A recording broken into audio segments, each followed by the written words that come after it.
That's the only way to build wealth. It starts with saving, even a small bit, but you have to then put that money to work through some type of an investment. Now, that could be an investment in the stock market. It could be an investment in, equipment for your business. It could be investment in yourself, in your own knowledge, but you need to invest. The greatest asset that you will ever invest in is yourself, is your own skill set, because no one can take that away from you. Welcome to the Artful Dollar. If you're new to this podcast, welcome. If you've been listening for a while, you might have heard me reference a book on several occasions called The Richest Man in Babylon. It is the book that changed my entire life, particularly when it came to money, to my finances and saving money. Before I read this book, I was terrible at saving, managing. As soon as I made it, I spent it. Maybe I'd save up $1,000, but it'd be gone before the end of the month. And I just lived tattoo to tattoo for years. And this book shifted my whole mindset around money in a way that got me to take new actions around money, which is why I talk so much about mindset. There are practical tools and strategies that you can use, but a lot of it is thinking about your money differently. And that alone causes you to take different actions. So I've been wanting to do an episode like this for a while. This will probably be a multi-part series where I'm going to read you The Richest Man in Babylon. It is a book that's over 100 years old. It's actually currently in public domain. So there's no copyright laws or anything with this book. I'm going to give it to you for free.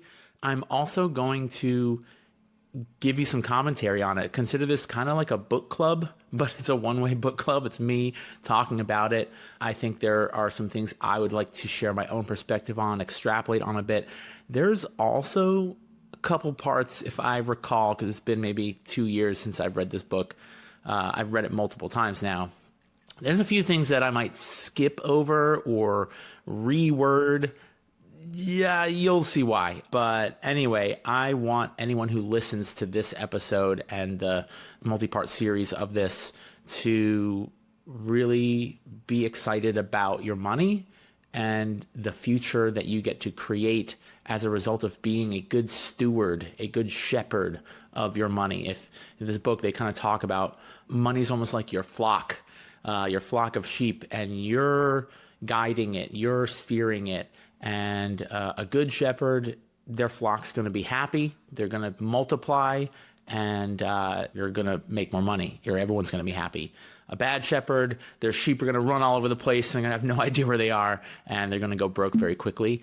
A few things, too, before I just dive right in, is the language in this book is kind of like biblical language. It's a story about a man named Bansir who lived in ancient Babylon. And so it'll be kind of fun to read in that verbiage. But without further ado, let's dive into The Richest Man in Babylon. Chapter 1, The Man Who Desired Gold.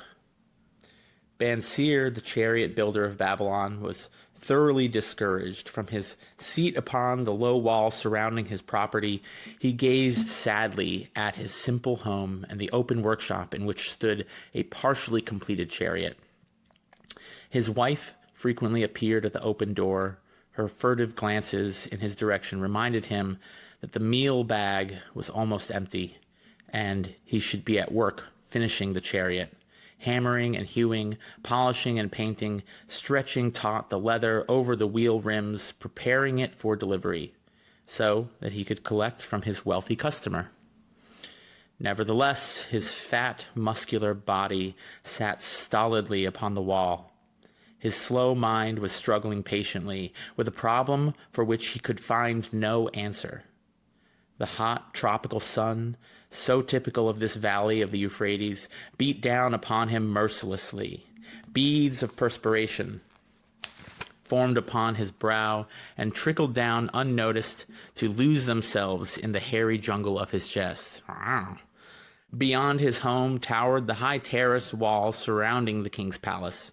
Nearby, cleaving the blue heavens, was the painted tower of the Temple of Bel. In the shadow of such grandeur was his simple home and many others far less neat and well cared for.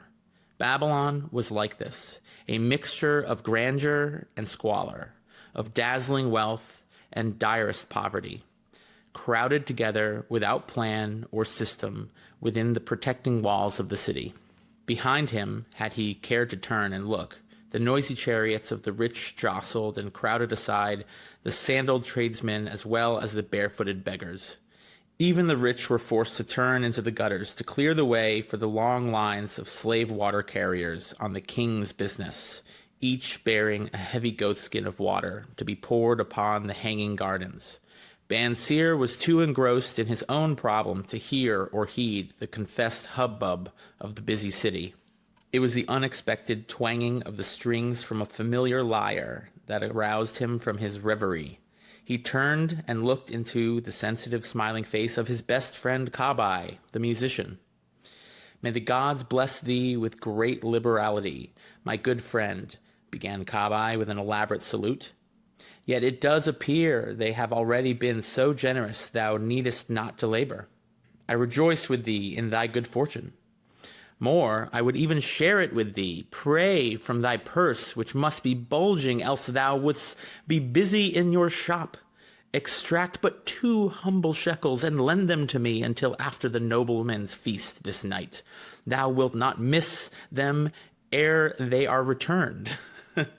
He's basically like, dude, let me borrow some money. It's not that much. I know I'm going to give it back to you.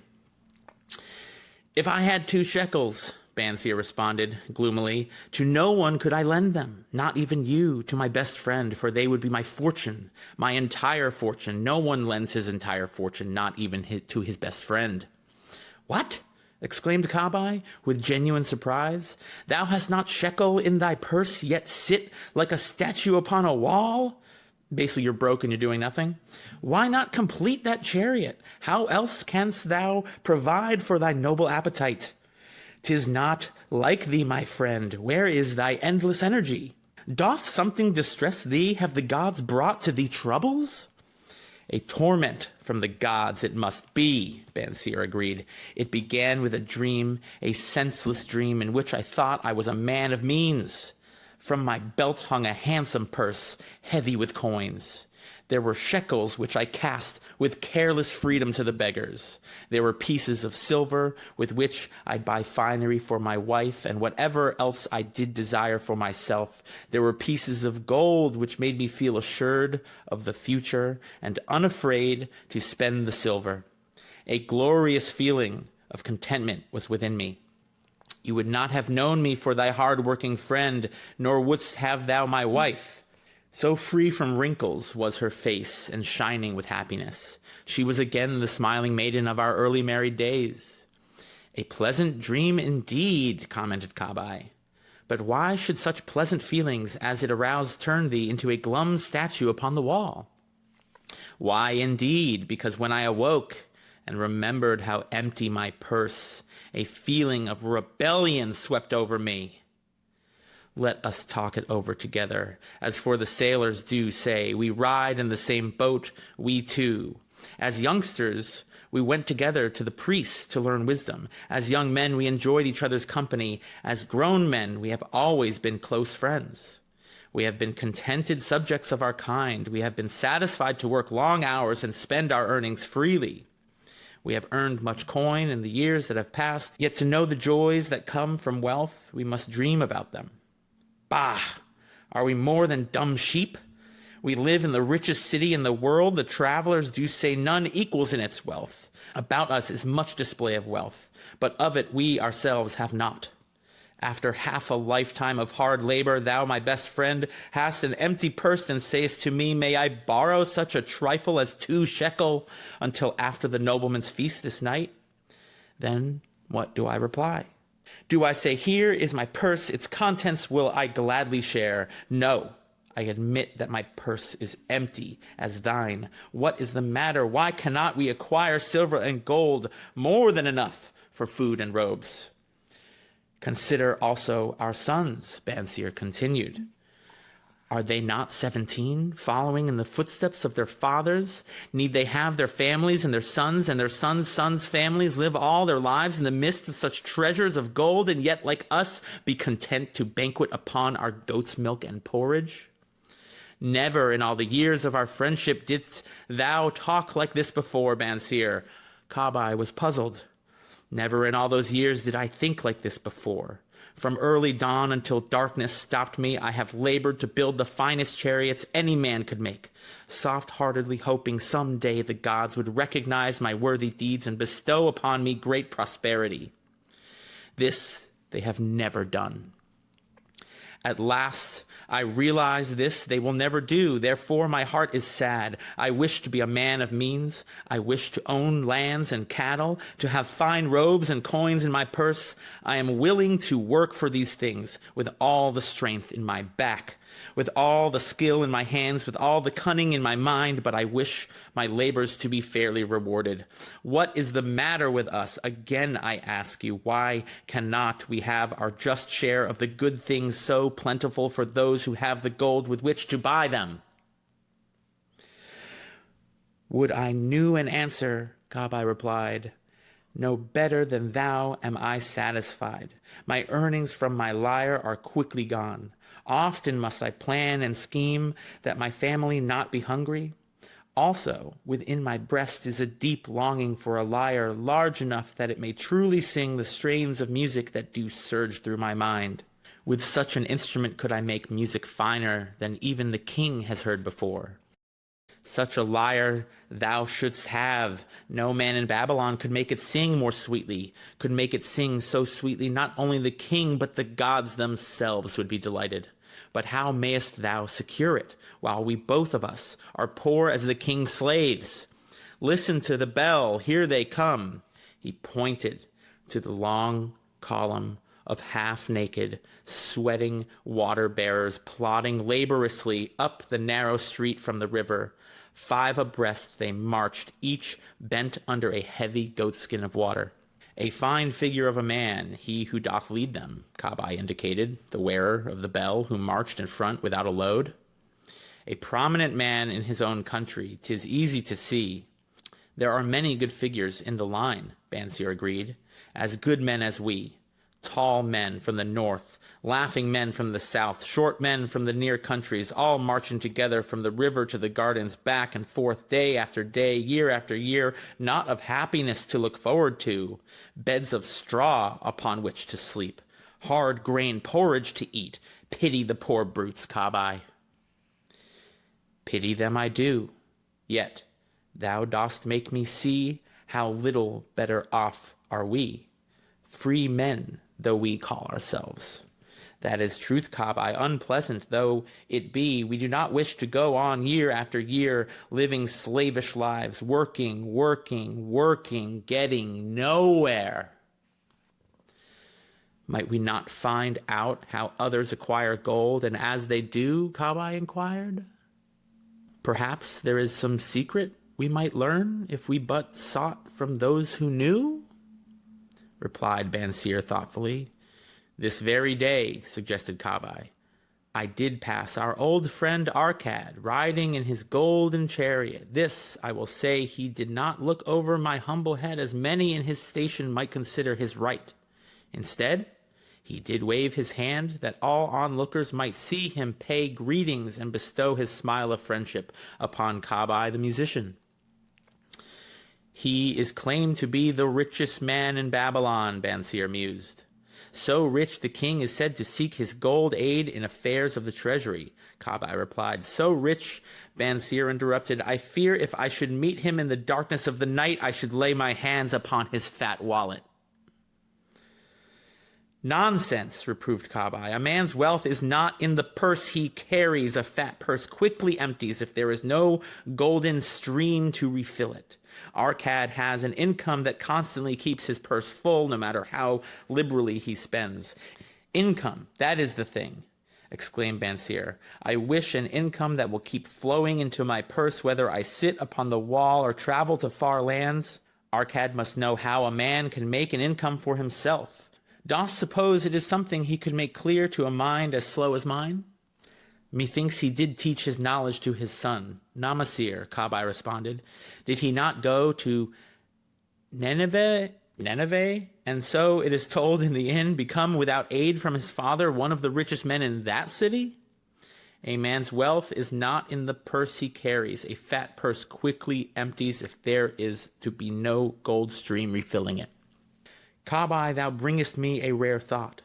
A new light gleamed in Bansir's eyes. It cost nothing to ask wise advice from a good friend, and Arkad was always that. Never mind, though our purse be as empty as the falcon's nest of a year ago. Let that not detain us. We are weary of being without gold in the midst of plenty. We wish to become men of means. Come, let us go, Arkad, and ask how we may also acquire income for ourselves. Thou speakest with true inspiration, Bansir. Thou bringest to my mind a new understanding. Thou makest me to realize the reason why we have never found any measure of wealth. We never sought it. Thou hast labored patiently to build the staunchiest chariots in Babylon. To that purpose was devoted your best endeavors. Therefore, at it thou didst succeed.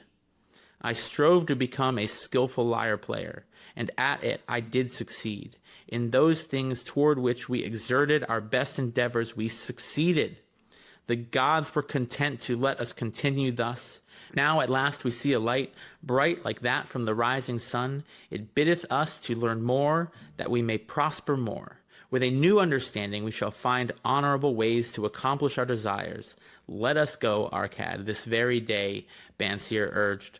Also, let us ask other friends of our boyhood days who have fared no better than ourselves to join us, as they too may share in his wisdom. Thou wert ever thus thoughtful of thy friends, Bansir. Therefore hast thou many friends. It shall be as thou sayest. We go this day and take them with us. So that first chapter in this book was eye-opening to me. I'd been tattooing for about 5-6 years-ish, somewhere in that range. And I had labored, I had worked my ass off. I had spent 11-hour days, 6 days a week at a shop for a year and a half at that point, giving everything to my craft, pouring all my attention into learning the skill, and I succeeded at learning that skill. And like he says in this book, it's like I never poured my attention into learning the skill of wealth, the skill of money. And Bansir's story is so relatable to not just tattoo artists, but I think to so many people. We just never pause to reflect on the fact that we're treading water. We're not really getting where we want to go. And there's something that can be learned. There are people that are doing something differently than we're doing it. There are people that came from fewer privileges than we had growing up and became more successful than we are. So that right there tells me that there's something that can be learned. It's not just a matter of, oh, you're born into this and that's just what you got. Or some people are lucky and some people, no, I don't think it's that way. I think money, I don't think I know. I've learned from this book and all the books I've read and the courses I've taken and the mentors I've worked with, I've learned the skill of building wealth. And this book was the seed that it emotionally planted itself in my mind. It wasn't just conceptual, and that's why this book is so powerful. You want to allow yourself to get a little bit fucking angry. When I heard Bansir talking that way on the wall, I felt his anger. And it wasn't an anger at anyone else. It wasn't an anger at capitalism, at the system. It was an anger at myself. It was like, I'm suffering and I'm to blame. I can't blame anyone else for this. I mean, I can. It's just not going to help me. So apparently 88% of listeners have not left a review or subscribed. And I'm going to get right back to the podcast in just a second. But if you have found this episode helpful and you think that other people would benefit from listening, then all I ask in return is please just leave a quick review and subscribe. It'll take just 1 minute and it might help other tattooers and other artists find this podcast and help them out. So please, it would mean the world to me and it might actually make a difference for someone else. Thanks. So anyway, that first chapter was eye-opening for me, and we will continue our journey. The next chapter is titled The Richest Man in Babylon. In old Babylon, there once lived a certain very rich man named Arcad. Far and wide he was famed for his great wealth. Also was he famed for his liberality. He was generous in his charities. He was generous with his family.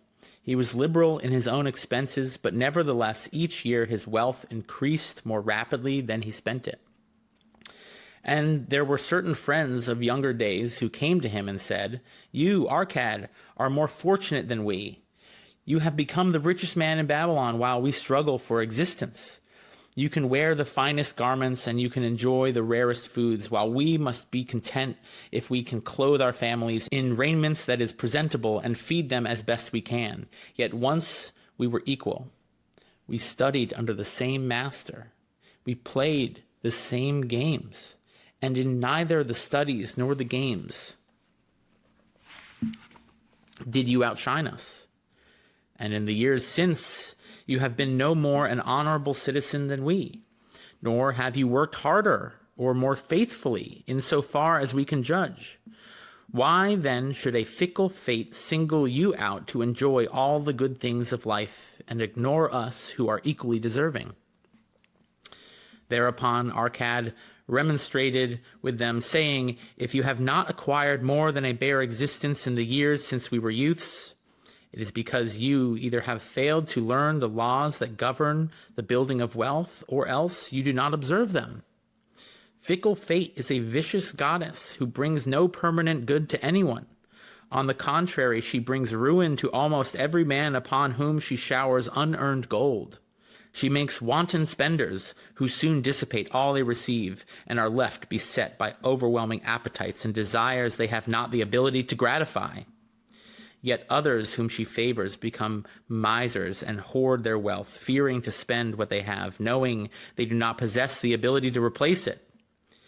They further are beset by fears of robbers and doom themselves to live lives of emptiness and secret misery.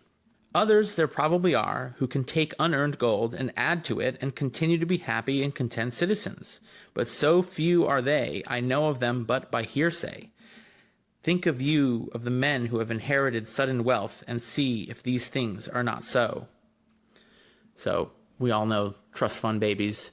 So few of them end up actually building a healthy relationship with money, actually end up either learning how to sustain wealth themselves, or if they're just constantly sucking on mommy and daddy's teat for the rest of their lives, they're probably not happy or satisfied with it. I don't wish that upon anybody. I'd far rather live a life of poverty than of never knowing how to provide for myself to actually feel proud in what I've built. So I'm not jealous of anyone in that situation. In fact, I pity people that were given everything and never learned the value of a hard day's work.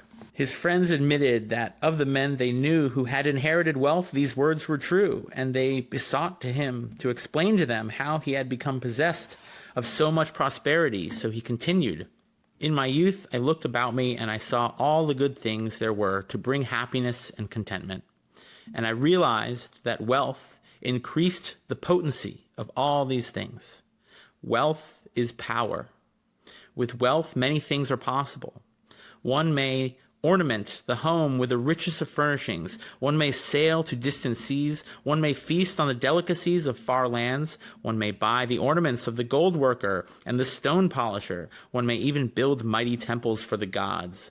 One may do all these things and many others in which there is delight for the senses and gratification for the soul. And when I realized all this, I decided to myself that I would claim my share of the good things of life. I would not be one of those who stand afar off, enviously watching others enjoy. I would not be content to clothe myself in the cheapest raiment that looked respectable. I would not be satisfied with the lot of a poor man.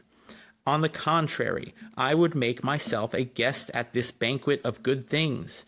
Being, as you know, the son of a humble merchant, one of a large family with no hope of inheritance, and not being endowed, as you have so frankly said, with superior powers or wisdom, I decided that if I was to achieve what I desire, time and study would be required.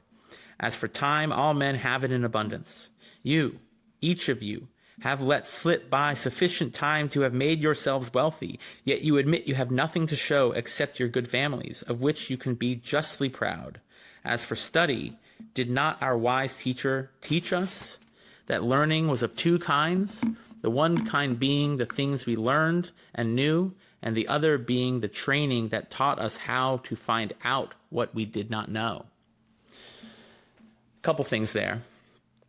I used to detest wealth. I actually dated someone in college that was extremely wealthy. She was lovely. Her family was actually really nice, and they were self-made millionaires, like private islands and like private jets and like crazy wealth. And I got to see what that kind of life was like. And I grew up in the New York City punk scene. I remember when I started dating her, it was winter, it was getting cold, and I was wearing 3 hoodies because I didn't have a winter coat. I was just like, fuck winter coats, that's for rich people. I don't know why. And then I threw on a 4th hoodie. I had 4 hoodies shooting out the back. And she was like, dude, I cannot go places. We cannot go anywhere. And when you're taking off 4 fucking hoodies everywhere you go, we're not going to do that. And she bought me all new clothes. She treated me well. It was a fun relationship, But I also saw like there was so much misery and control around money in their family. They were actually, in many ways, although very nice, kind, loving people, very miserable. More miserable than I had seen in people that didn't have nearly a 1/1000th of the wealth that they had. And it inspired me. So like in this book, he's talking about, he sees the wealth and he wants a piece of it. There's nothing wrong with that. I think I saw wealthy people and I was like, fuck those people. I like judged them. But when I kind of saw their humanity and saw like they're just like me or you, and they suffer in their own ways, and having more money did not seem to reduce their suffering. In fact, it seemed to increase it in many ways. What I saw was, and this is like my artist brain looking at money, I saw they had all the colors. They had the full spectrum, the full color palette, the full eternal color set, right? They had every color to make any tattoo, any design, any work of art that they wanted to make. And they made something that wasn't very pleasant. And I was like, that's really interesting. I just saw like they had the resources, they had the tools, they could have made any kind of life they wanted. And yet they made a life that they were all kind of miserable. And I was like, if I get money one day, and I kind of like decided in that moment, I was like, I'm going to have money one day. I'm going to have wealth. I want to be a millionaire, but I'm not going to build the life that they built. That does not sound fun. I'm an artist. I want to create something that is just filled with joy and bliss and ease and just that sense of gratification and generosity. I want to help others. And so that was inspiring to me. It was a turning point in my life. The other thing I want to say is that these two kinds of learning, right? The one kind being the things we learned and knew, right? The things you naturally learn and know things through going through life. And the other being the training that taught us how to find out what we did not know. In my experience, that only comes from some type of a mentorship. It doesn't have to be a paid coach. It could be. I have worked with so many coaches throughout my life, and they taught me what I could not find out I didn't even know. They taught me what I didn't know that I didn't know. And there's a blind spot. Like I'm literally trying to solve all my problems, but this whole thing is just blocking. And working with a mentor was what removed the block and allowed me to see what I couldn't see before. And I could bypass decades of struggle in a couple months by doing that. So I do have to put a plug for what has helped me. This book was tremendously helpful, and it is one of the things that inspired me to invest in myself, and it gets into investing in that whole thing, but just wanted to put that plug in. Therefore did I decide to find out how one might accumulate wealth. And when I had found out, to make this my task and do it well. For is it not wise that we should enjoy while we dwell in the brightness of the sunshine? For sorrows enough shall descend upon us when we depart for the darkness of the world of spirit. Basically, like, shouldn't we just enjoy this lifetime before we die? Like, why wouldn't you want to enjoy the finest, nicest things you can before you leave this mortal coil? I found employment as a scribe in the hall of records, and long hours each day I labored upon the clay tablets. Week after week and month after month I labored. Yet for my 24 earnings I had not to show. For my 24 hours in a day, I guess. Food and clothing and penance to the gods and other things of which I could remember not what absorbed all my earnings. But my determination did not leave me. And one day, Algamish, the moneylender, came to the house of the city master and ordered a copy of the 9th law. And he said to me, I must have this in 2 days, and if the task is done by that time, 2 coppers will I give thee. So I labored hard, but the law was long, and when Algamish returned, the task was unfinished. He was angry, and had I been his slave, he would have beaten me. But knowing the city master would not permit him to injure me, I was unafraid. So I said to him, Algamish, you are a very rich man. Tell me how I may also become rich. And all night I will carve upon the clay, and when the sun rises, it shall be completed. He smiled at me and replied, You are a forward knave, but we will call it a bargain. All that night I carved through my back pained, and the smell of the wick made my head ache until my eyes could hardly see. But when he returned at sunup, the tablets were completed. Now, I said, tell me what you promised. You have fulfilled your part of our bargain, my son, he said to me kindly, and I am ready to fulfill mine. I will tell you these things you wish to know, because I am becoming an old man, and an old tongue loves to wag. And when youth comes to age for advice, he receives the wisdom of the years. But too often does youth think that age knows only the wisdom of the days that are gone, and therefore profits not. But remember this, the sun that shines today is the sun that shone when thy father was born, and will still be shining when the last grandchild shall pass into the darkness. The thoughts of youth, he continued, are bright lights that shine forth like the meteors that oft make brilliant the sky. But the wisdom of age is like the fixed stars that shine so unchanged that the sailor may depend upon them to steer his course. Mark you well my words, for if you do not, you will fail to grasp the truth that I will tell you, and you will think that your night's work has been in vain.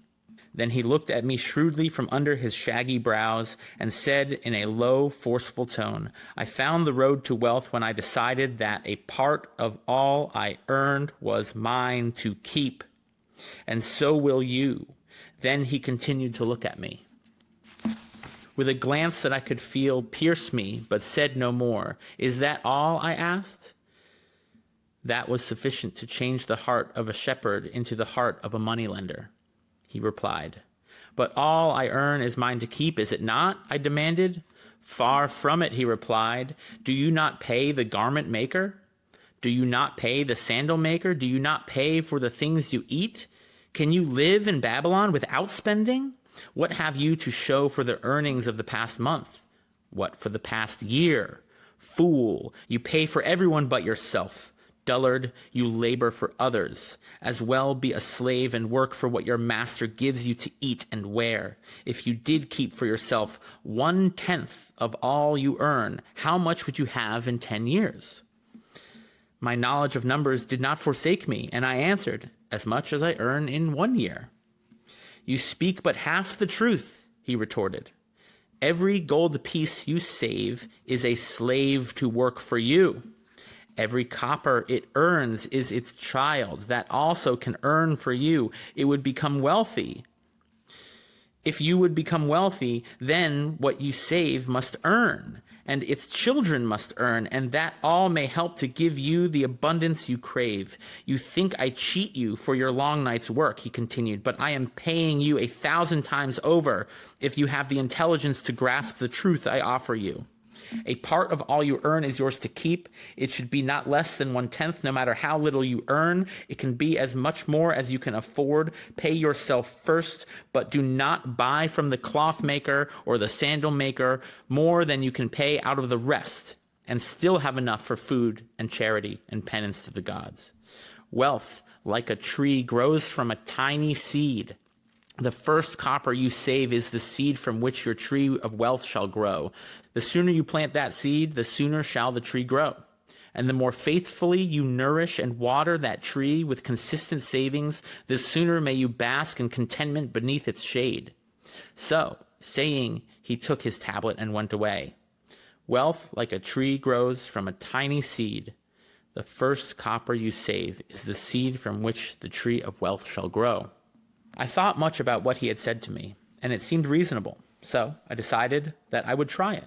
Each time I was paid, I took one from each 10 pieces of copper and hid it away.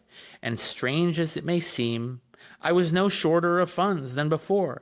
I noticed little difference as I managed to get along without it, but often I was tempted, as my hoard began to grow, to spend it for some of the good things that the merchants displayed, brought by camels and ships from the land of Phoenicia, but I wisely refrained. A 12th month after Algamish had gone, he again returned and said to me, "Son, have you paid yourself not less than 1/10 of all you have earned for the past year?" I answered proudly, "Yes, master, I have." "That is good," he answered, beaming upon me. "And what have you done with it?" I gave it to Asmer, the brickmaker, who told me he was traveling overseas, and in Tyre he would buy for me the rare jewels of Phoenicians. When he returned, we shall sell these at a high price and divide the earnings. "Every fool must learn," he growled. "But why trust the knowledge of a brickmaker about jewels? Would you go to the bread maker to inquire about the stars? No, by my tunic, you would go to the astrologer if you had power to think your savings are gone. Youth, you have jerked your wealth tree up by the roots, but plant another. Try again. And next time, if you would have advice about jewels, go to the jewel merchant. If you would know the truth about sheep, go to the herdsman. Advice is one thing that is freely given away, but watch that you take only what is worth having. He who takes advice about his savings from one who is inexperienced in such matters shall pay with his savings for proving the falsity of their opinions." Saying this, he went away. And it was as he said, for the Phoenicians are scoundrels, and sold Asmer worthless bits of glass that looked like gems. But as Algamish had bid me, I again saved each 10th copper, for I now had formed the habit, and it was no longer difficult. Pause real quick there. Oh my fucking God, tattoo artists take so much advice from people that don't live lives that they want. They don't have what you want. And I have heard from so many people like, oh yeah, well, my mentor, just said, don't pay taxes and do it this way and store this cash. And it's like, okay, but does that person live the life you want? Are they living financially free? Do they own a house? They have a retirement account? No, they don't have a retirement account. They don't own a house because you need to pay your taxes to be able to do those things. So don't take advice from people that don't have the experience and the tangible results to show for the advice that they're giving you, right? That their advice is likely going to give you the life that they have, because that's the advice that they listen to. So be very careful with who you listen to advice from. I'm going to get right back into it, but real quick, I wanted to let anyone who's feeling uncertain about your financial future know that, one, you are not alone. I speak to hundreds of tattooers and artists, small business owners all around the world every year, and it's very common to feel overwhelmed, confused when it comes to saving, investing, taxes, and all that stuff. And two, if you're looking for help with this stuff, I want to make it very easy for anyone who is serious about taking control of their financial future to book a one-on-one call with me and get clear around what actions you can take to build financial security and freedom. So if you're interested in that, or you know someone that might be, you can hit the link in the show notes below to book a one-on-one financial future session with me personally. Now, I do charge a small fee for this, but I want to make it as accessible as possible. I also want to note that I take about 5 or 6 of these calls per month, so availability is limited. but I would love to get to chat with you and see how I can help. Again, 12 months later, Algamish came to the room of the scribes and addressed me. What progress have you made since I last saw you? I have paid myself faithfully, I replied, and my savings I have entrusted to Agar, the shield maker, to buy bronze, and each 4th month he does pay me the rental. That is good. And what do you do with the rental? I do have a great feast with honey and fine wine and spiced cake. Also, I have bought me a scarlet tunic, and someday I shall buy me a young ass upon which to ride. Donkey. To which Algamish laughed, you do eat the children of your savings? Then how do you expect them to work for you? And how can they have children that will also work for you? First get thee an army of golden slaves, and then many a rich banquet may you enjoy without regret. So basically, you want to save money, make your money make you money, and that money makes you money, and that money makes you money. Don't save, make money, and the money your money makes you to spend on nonsense you don't need. Rather than slaves, like that, let's not use that term in 2025, right? Slavery, not good. Let's look at them as employees. Each dollar that you save becomes your employee that you put to work, except you don't have to pay this employee. Kind of like a slave. You want to give each dollar you save a job, and that job is to earn you more money. And over and over and over again, that's the only way to build wealth. It starts with saving, even a small bit, but you have to then put that money to work through some type of an investment. Now, that could be an investment in the stock market. It could be an investment in, equipment for your business. It could be investment in yourself, in your own knowledge, but you need to invest. You need to spend money in ways that earn you more money rather than spending money in ways that cost you money, right? Assets versus liabilities. The greatest asset that you will ever invest in is yourself, is your own skill set, because no one can take that away from you. You've learned to tattoo, you've spent money on equipment, maybe you even have a paid apprenticeship, or you certainly paid in time or money for your apprenticeship. So you've invested in yourself, and that is the best investment that you have ever made and will ever make in your entire life. So saying, he again went away, nor did I again see him for 2 years, when he once more returned, and his face was full of deep lines, and his eyes drooped, for he was becoming a very old man. He said to me, Arcad, hast thou yet achieved the wealth they dreamed of? And I answered, not yet all that I desire, but some I have, and it earns more, and its earnings earn more. And do you still take the advice of the brickmakers? About brickmaking, they give good advice, I retorted. Arcad, he continued, you have learned your lessons well. You first learned to live upon less than you could earn. Next, you learned to seek advice from those who were competent through their own experiences to give it. And lastly, you have learned to make gold work for you. You have taught yourself how to acquire money, how to keep it, and how to use it. Therefore, you are competent for a responsible position. I am becoming an old man. My son thinks only of spending and give no thought to earnings. My interests are great, and I fear too much for me to look after. If you will go to Nippur and look after my lands there, I shall make you my partner, and you shall share in my estate. So I went to Nippur and took charge of his holdings, which were large. And because I was full of ambition, and because I had mastered the 3 laws of successfully handling wealth, I was enabled to increase greatly the value of his properties. So I prospered much. And when the spirit of Algamish departed for the sphere of darkness, I did share in his estate as he had arranged under law. That's something they don't talk about specifically in here. They do a little bit. But, I'm a big Carl Jung fan, if you've heard my other episodes. And Carl Jung talks about synchronicity. When you start to save money, this weird synchronistic thing happens. It's as if more money wants to come into your life. There's no logic behind it. It can't be explained through anything other than synchronicity.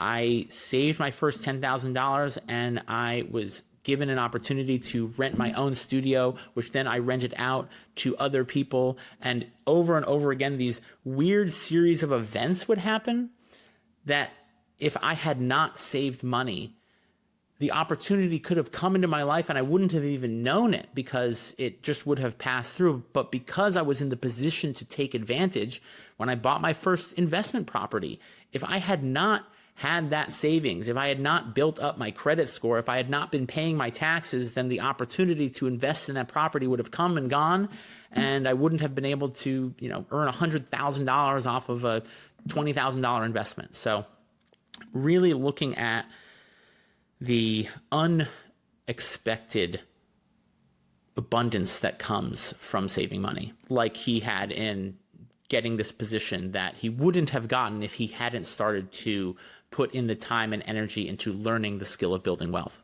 So spake Arcad, and when he had finished his tale, one of his friends said, "You were indeed fortunate that Algamish made of you an heir.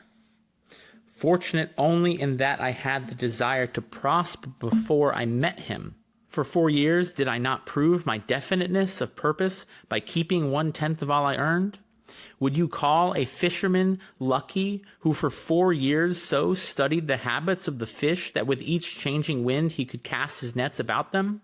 Opportunity is a haughty goddess who wastes no time with those who are unprepared. You had strong willpower to keep on after you lost your first year's savings. You are unusual in that way," spoke up another. "Willpower," retorted Arcad. "What nonsense! Do you think willpower gives a man the strength to lift a burden the camel cannot carry, or to draw a load the oxen cannot budge? Willpower is but the unflinching purpose to carry a task you set for yourself to fulfillment. If I set for myself a task, be it ever so trifling, I shall see it through. How else should I have confidence in myself to do important things? Should I say to myself, for 100 days as I walk across the bridge into the city, I will pick from the road a pebble and cast it into the stream? I would do it. If on the 7th day I passed by without remembering, I would not say to myself, tomorrow I will cast 2 pebbles with which to do as well. Instead, I would retrace my steps and cast the pebble. Nor on the 20th day would I say to myself, Arcad, this is useless. What does it avail to you to cast a pebble every day? Throw in a handful and be done with it. No, I would not say that nor do it. When I set a task for myself, I complete it. Therefore, I am careful not to start difficult and impractical tasks because I love leisure." Basically, we sell ourselves a bunch of bullshit. We tell ourselves, oh, well, I'll just do 2 more. I'll save a little bit more next time. It'll be fine, right? Or we say, let me just save a bunch now, and then I won't have to worry about it. Neither of those work. Neither of them. You must be consistent with your efforts. And then another friend spoke up and said, if what you tell is true, and it does seem, as you have said, reasonable, then being so simple, if all men did it, there would not be enough wealth to go around. Wealth grows wherever men exert energy. Men, women, whatever. Wealth grows wherever men exert energy, Arcad replied. If a rich man builds him a new palace, is the gold he pays out gone? No, the brickmaker has part of it, and the laborer has part of it, and the artist has part of it, and everyone who labors upon the house has a part of it. Yet when the palace is completed, is it not worth all it costs? And is the ground upon which it stands not worth more because it is there? And is there ground that adjoins it not worth more because it is there? Wealth grows in magic ways. No men can prophesy the limit of it. Have not Phoenicians built great cities on barren coasts with the wealth that comes from their ships of commerce on the seas? What then do you advise us to do that we also may become rich? Asked still another of his friends. The years have passed, and we are no longer young men, and we have nothing put by. Arcad replied, I advise that you take the wisdom of Algamish and say to yourself, a part of all I earn is mine to keep. Say it in the morning when you first arise. Say it at noon. Say it at night. Say it each hour of every day. Say it to yourself until the words stand out like letters of fire across the sky. Impress yourself with the idea. Fill yourself with thought. I legit did this every fucking day A part of all I earn is mine to keep. A part of all I earn is mine to keep. A part of all I earn is mine to keep. I said it in the morning. I said it at night. I said it every single time I did a tattoo. Every time I got paid. A part of all I earn is mine to keep. A part of all I earn is mine to keep. You cannot say it enough. You need to reprogram the way you think about money. And rather than thinking, oh, hopefully after I'm done spending money, if there's anything left over, then I'll save. That's never going to get you anywhere. You've been doing that for 10 fucking years and it hasn't gotten you anywhere. Instead, start with saving. Pay yourself first. A part of all I earn is mine to keep. Then take whatever portion seems wise. Let it be not less than 1/10 and lay it by. Arrange your other expenditures to do this if necessary, but lay it by that portion first. Soon you will realize that a rich feeling it is to own a treasure upon which you alone have claim. As it grows, it will stimulate you. A new joy of life will thrill you. Greater efforts will come to you to earn more.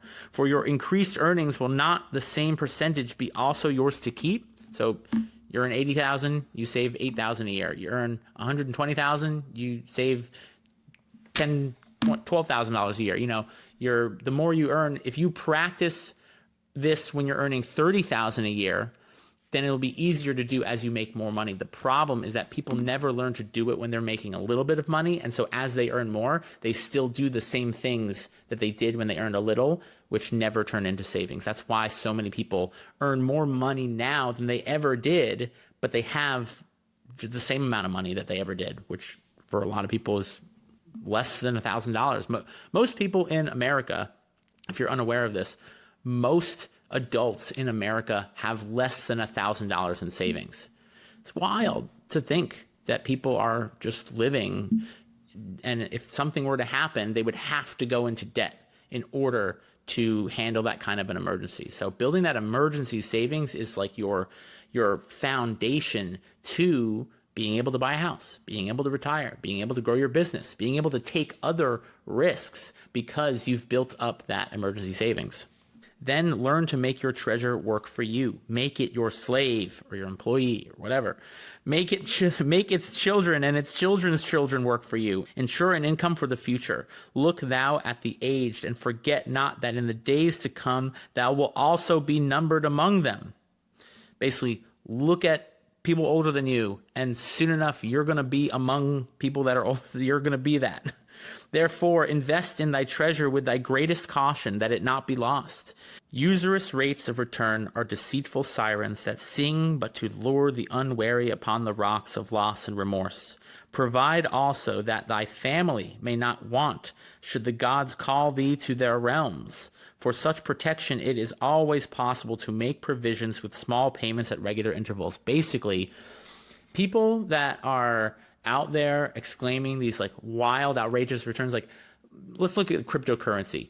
How many people, cryptocurrency has gone up in value, but how many people actually made a ton of money off of it? Such a small percentage of people that actually invested in cryptocurrency made a ton of money. Why?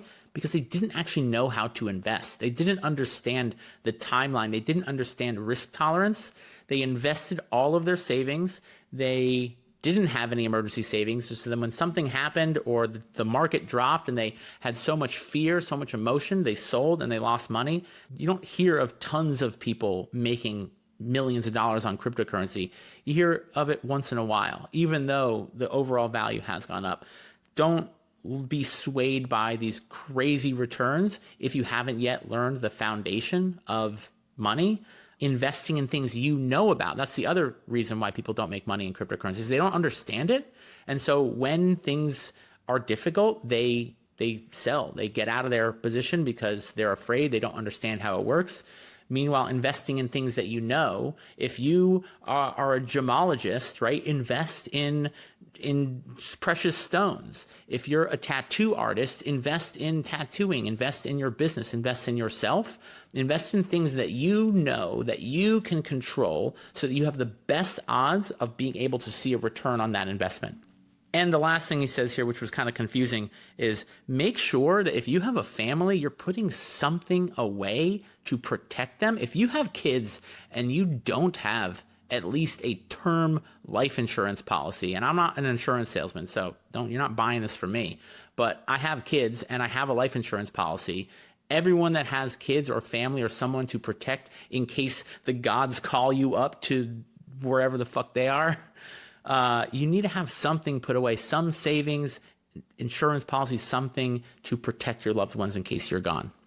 Therefore, the provident man delays not in expectation of a large sum becoming available for such a wise purpose. Counsel with the wise men. Seek the advice of men whose daily work is handling money. Let them save you from such an error as I made in entrusting my money to the judgment of Asmir, the brickmaker. A small return, and a safe one, is far more desirable than risk. Enjoy life while you are here. Do not overstrain or try to save too much. If 1/10 of all you earn is as much as you can afford comfortably, be content to keep this portion. Live otherwise accordingly to your income, and let not yourself get close-fisted and afraid to spend. Life is good, and life is rich with things worthwhile and things to enjoy. His friends thanked him and went away. Some were silent because they had no imagination, could not understand. Some were sarcastic because they thought that one so rich should divide with old friends not so fortunate. But some had in their eyes a new light. They realized that Algamesh had come back with each time to the room of the scribes because he was watching a man work his way out of darkness into light. When that man had found the light, a place awaited him. No one could fill that place until he had for himself worked out his own understanding until he was ready for the opportunity. These later were the ones who in the following years frequently revisited Arcad, who received them gladly. He counseled with them and gave them freely of his wisdom, as men of broad experience are always glad to do. And he assisted them in so investing their savings that it would bring in a good interest with safety and would neither be lost nor entangled in investments that paid no dividends. The turning point in these men's lives came upon that day when they realized the truth that had come from Algamesh to Arcad and from Arcad to them. A part of all you earn is yours to keep. So that is the first 2 chapters of The Richest Man in Babylon. I want everyone to read this book. I think it's going to change everyone's lives. As it said, I want to give out information freely. I want this to be available and accessible. And honestly, a lot of the audiobook versions of this book kind of fucking suck. And I just thought, well, maybe I could breathe some new life into it. But my hope is that this work changes the rest of your life. I obviously work as a financial coach. I also help people do this. It is my job. It is my career. I love seeing people win around money. If you feel like you need more help, reach out. But my work isn't for everyone, and I know that. And honestly, if this podcast and the content I share on YouTube and Instagram gets you where you want to go, then you don't need to hire me. Great.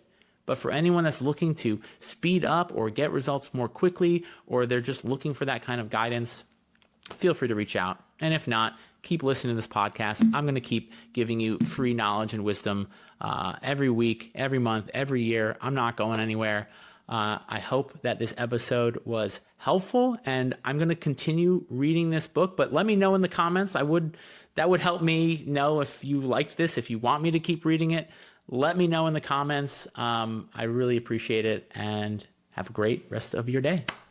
All right, if you found this episode helpful, one of the best ways for you to help other artists is to share this episode. Leave a review and subscribe. It helps other people find my channel, and you never know what a difference it might make for someone else. Plus, I will forever be grateful for your support, so I just want to say thank you and have a great rest of your day.